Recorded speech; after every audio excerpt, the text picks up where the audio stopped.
அப்படியே இருந்தானே அவன் தான் உங்களை குண்டுறான். நான் குண்டுன்ற வார்த்தை ஒரே இடத்துல பயன்படுத்துறேன்.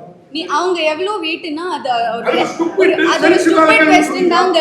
நான் உங்களுக்கே சொல்றேன் அது ஒரு ஸ்டூபிட் क्वेश्चन தாங்க. அது என்ன கேள்வி அது? ஸ்டூபிட்னா என்னன்னு தெரியுமா சார்? நீங்க அது என்ன கேள்வி? என்ன கேள்வி இல்ல. ரொம்ப ரெஸ்பெக்ட்ஃபுல்லா கேக்குறேன் சார். நான் உங்களை ரொம்ப ரெஸ்பெக்ட்ஃபுல்லா பேசுறேன். நீங்க கத்துறீங்க என்கிட்ட.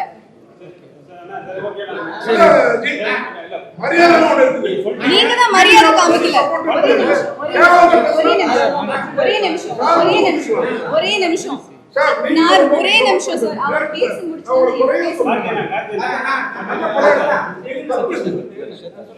ஒரே நிமிஷம். நான் I am the only woman in this place. இப்படி கத்துறாரு இவ்ளோ. There is no woman here. I am being targeted just because I am a woman. நீங்க ஒரு பொம்பளை அந்த பேசிக் ரெஸ்பெக்ட் காமிக்காம என்ன வெச்சு கத்துறீங்க நீங்க.